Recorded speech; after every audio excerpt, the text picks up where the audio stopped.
Right, let's jump into the next session. Yes. So on the upcoming session, Kevin Alphonso from Seek and our own Outi Karppanen from Supermetrics will chat with us about defining modern marketing measurement and how we optimize marketing effectiveness to drive long-term and fuel growth across the board. The format is a fireside chat. We'll be exploring the modern market measuring solutions, it's quite a mouthful, such as MMM, and utilizing hot potato. It's a very hot potato now.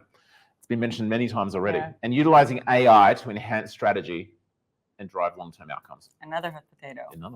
So, as probably said, I'm Outi Karppanen. So I won't quiz you on the naming of how to pronounce my last name.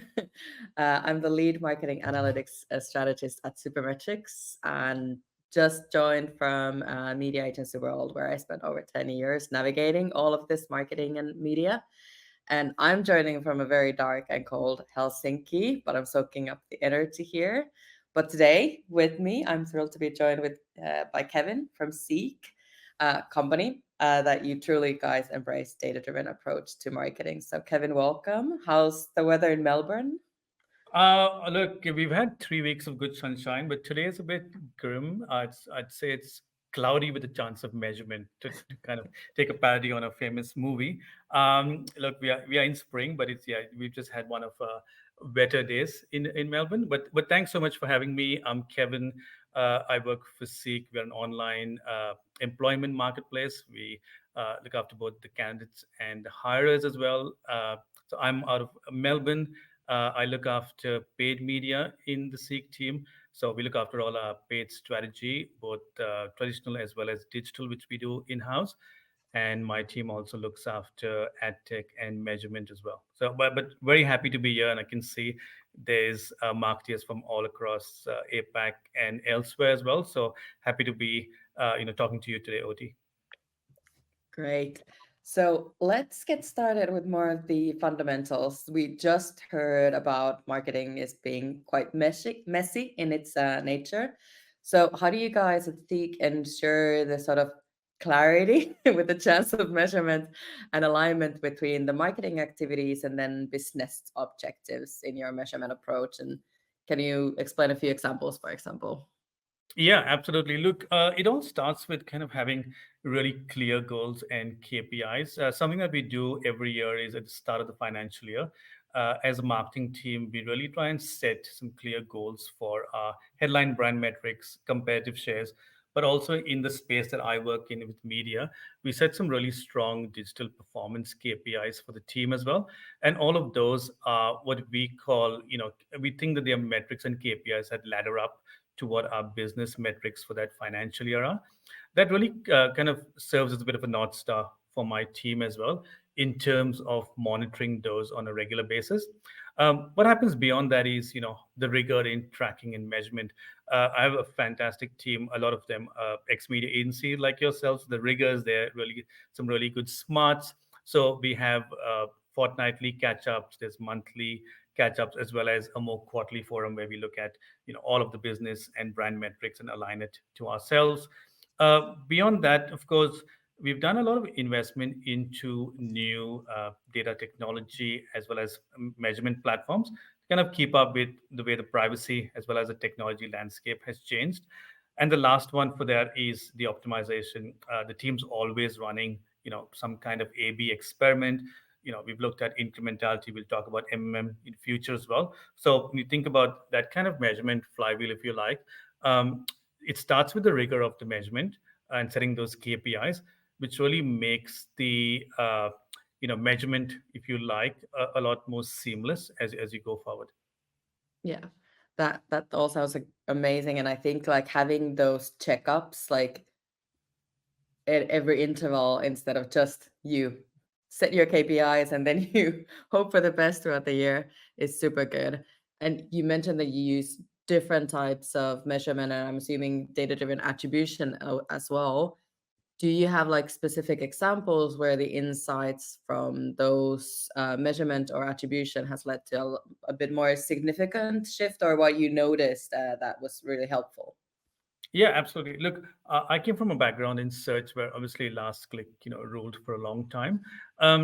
I'm really happy that in the last year and a half, a lot of major platforms have actually almost sunset some of those first click and a U-shaped kind of attribution, and we almost now moved in most of our major platforms to data-driven attribution.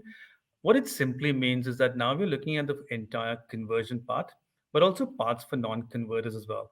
Um, in our own business, we've kind of always found that we had social, we had display, they were driving traffic, but we always found that when we looked at things like last click, certain channels that were closer to conversion or more conversion driven seem to get all of the credit.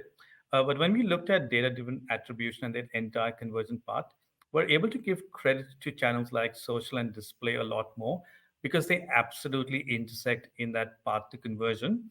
What we just needed to do then is, as an action, we looked at what specific formats or particular publishers really were impacting that path to conversion. So, for instance, there were obviously abandoned carts even in channels like search or email marketing, and we've now started to use more retargeted, dynamic, and more personalized display more effectively.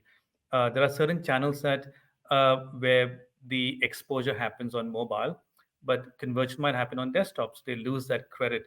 Data-driven attribution is where we're not putting any preconceived notions now anymore. Where we're saying first touch, or we're saying last touch.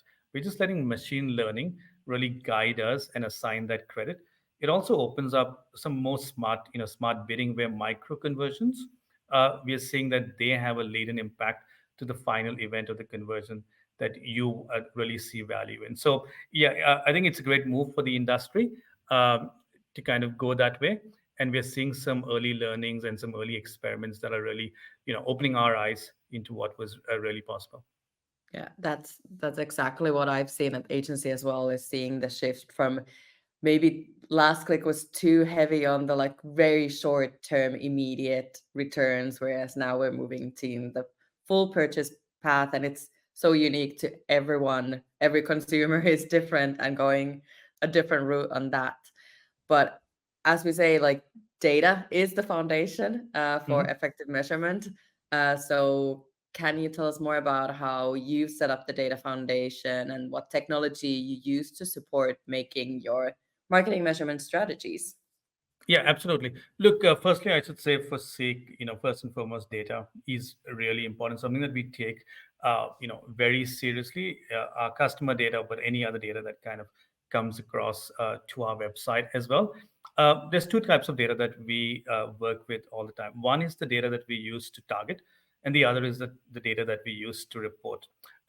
We recognize about 2 years ago, as I'm sure most marketeers did, that the landscape was changing. The way we collected or touch data had to be privacy centric. It had to be completely consent based. But we also realized that there were changes happening. For instance, what was happening with cookies. So we had to get in front of a lot of that. So we've made some investments, into things like having a CDP, mobile app attribution. We've also looked, automation is big for us. So Supermetrics is a big part of what we do, but also in terms of aggregating our data using tools like BigQuery and using Google Cloud as well to kind of make that faster. So these are some of the investments that we've made, and we've found some real utility in it. The other thing I'd say is also we realized that our activation teams were doing a lot of the measurement and reporting, and sometimes that can be a stretch. So one of the things that we did as a team is we've all created a separate role for somebody who just looks after measurement, audiences, and platforms only. And that is something that marketers probably should be looking at, because sometimes you need, with so much change in the measurement space, you need people to just who are experts just look at this. And it's only going to get more advanced, where you're going to need people with coding experience, to build your own custom, MMMs, or if you want to build your own machine learning, or your own cloud infrastructure, you need those skill sets, and that might not always be in your activation or buying team. So, but definitely the foundation has been led, and it's making us a more nimble marketing team, but also being able to surface insights and anomalies or pick up patterns much earlier than we used to. That's super good. And I coming from European market where we have GDPRs and very strict privacy laws, I think it's amazing that you guys are doing everything you can to ensure that the customer data, in your case, is secure. You mentioned, for example, MMM, and we talked about the business KPIs. So how has MMM helped Seek demonstrate your ROI and navigate this ever evolving media landscape? Because we talked about it's getting more complex. So how has integrating that with your other measurement approaches gone? Yeah, absolutely. Look, it's coming as a layer on top of a lot of the performance work that we were doing that was very attribution based, but where we wanted to shift to borrow something from our vendor is contribution and really understand what is marketing's contribution over a base amount to the business. It also obviously allows us to speak the language of other stakeholders in our business as well. I want to just quickly touch upon why we went that route. Obviously we found that the marketing landscape itself was evolving, coming out of the pandemic. For instance, we already realized that consumers were using so many more channels because of their behavior. Outdoor was back in vogue again, so there's all of these channels, and you can't just rely on the platforms or the publishers to tell you what's working. You need your own independent neutral view that connects into marketing. The other one, as we both touched upon earlier, with changes in the technology landscape, you can't depend as much on digital attribution as much because of cookies and certain users being more protective of their own digital footprints as well. So it's coming. Key things for us with MMM, it's validated a couple of maybe starting assumptions that we had. In some Yeah. cases it's challenged us and kind of opened our eyes to that maybe certain channels that we thought we should give far more credit to were probably just complementary to some others. It's helped us to understand, long and short as well, that certain channels have a far more long-term effect on the final KPIs, whereas some kind of immediately initiate or trigger a response from consumers and hirers. So great understanding, but also understanding the value of our brand as well and the impact that it has over the long term, which is a great conversation, right, for marketers to have, the value of brand and how it kind of the value of consistent brand presence in market. Yeah, no, that's exactly coming from especially a branding background, like working with retail, FMCG, and like big brands. Yep. Is that exactly the conversation having? Like, what does that has as a value? And I love that we can also look at that from a data aspect as well. If we start to look a little bit ahead, how do you envision AI or any emerging privacy-centric data collection practices shaping your future measurement strategies? And how do you think you'll continue to evolve this measurement framework you have at this moment? Yeah, absolutely. Look, one thing that we'd like to do more of, and I'll just quickly jump to the last part of your question, is incrementality experiments. We've kind of done a few of those, with some of our, publisher partners. So we do a lot of conversion lift studies. We do brand lift, where, as you can imagine, we're trying to, just as I speak right now, the sun's come out in Melbourne, which is fantastic, is trying to find out causation, right? Trying to isolate either a state or a particular channel and try to kind of understand if that is actually causing that uplift in conversion. So I think some of the MMM data allows us to start to isolate experiments, and let's see what we find out with that. So that's what me and the team would like to do far more of. To your point with AI, I know it's the buzzword now. Look, right now we're using it as an ally, if I'm being honest. It's great to see that a lot of platforms today just surface insights, powered by AI right front and center. And I think that really helps marketers because we've got so much of data and we don't always have that time to kind of, time to export data and pivot it and do VLOOKUPs and everything before we can go to our senior leaders. So AI can really help as an ally to kind of summarize, help patterns.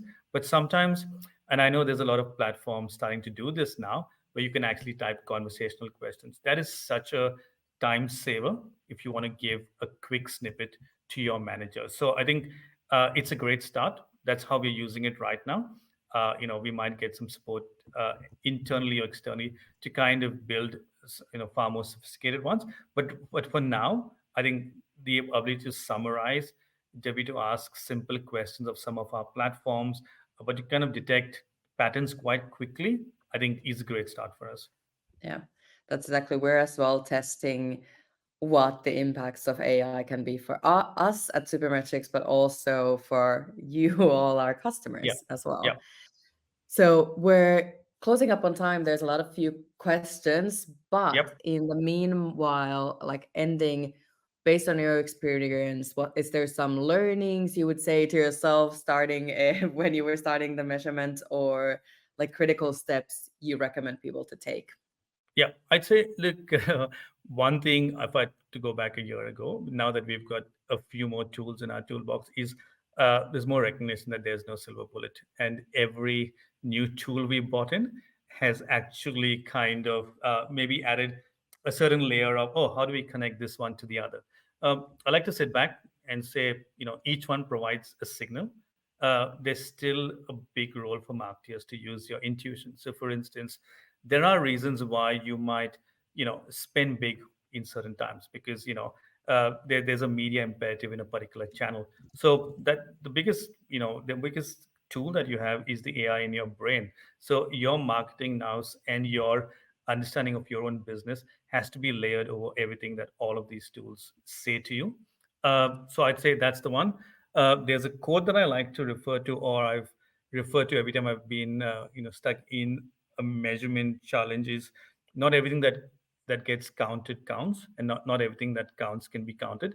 So sometimes don't be hard on yourself, because there are a lot of tools out there and sometimes they will say contradictory things to you. The one thing I'd say is maybe you just have to start someplace. Not every marketer on this call today has a need or can invest in large things like or cloud solutions, or a big BI solution. But you got to start somewhere with your measurement framework.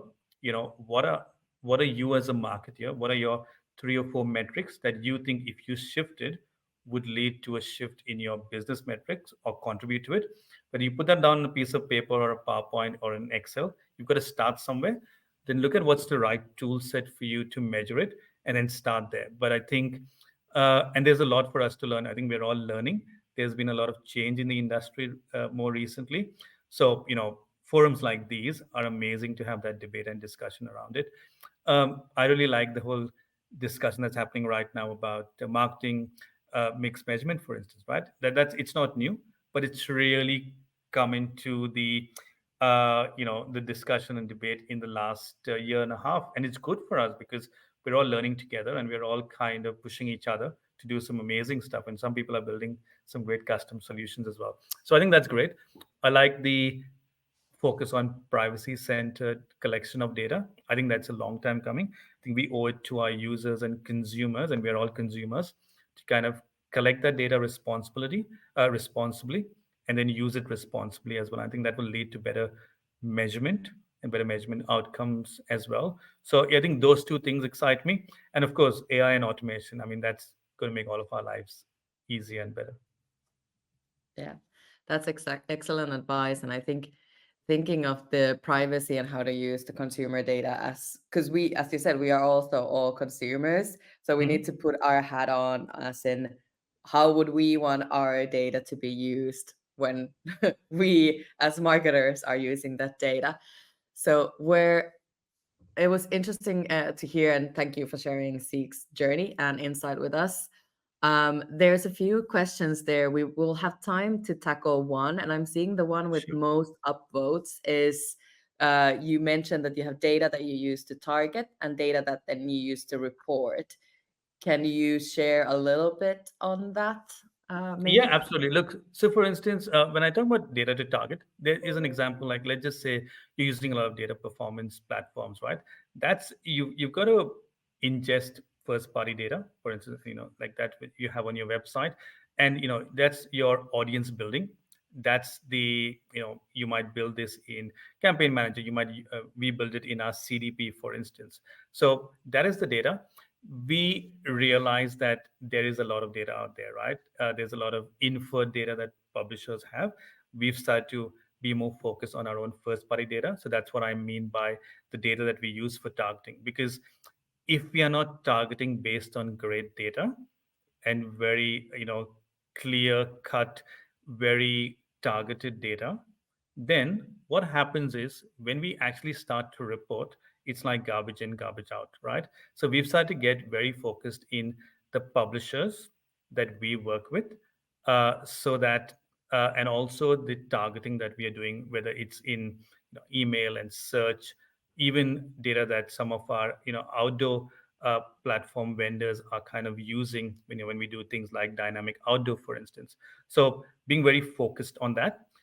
What that means is when we then get measurement data to report on, that's quality. We might get less of it now, but it's quality that we're then reporting on. We divide our data into key headline data. So those are some really key, like our brand measures, our competitive shares, you know, um, key metrics that kind of ladder up to business metrics. Then we also look at operational data. So things like reach, impressions. I mean, they are important, but they're not. They're more to kind of operationalize and make sure that individual channels are on the right track. But they're not as important as those headline metrics. And then, of course, there's things like quality, whether some people, you want to look at viewability, you want to look at your Opti scores. And I think that's third layer. We are very considerate in terms of what data should be just be with the campaign operational team and what should be surfaced to senior level data. So I think once you break it up that way, you kind of realize that you're not then reporting 50 metrics in a PCR. You're really being targeted to who your stakeholder in your business is. Perfect. So that was amazing, and hopefully for everyone, this was valuable, and we will stay and answer a few of the comments or the questions in the chat.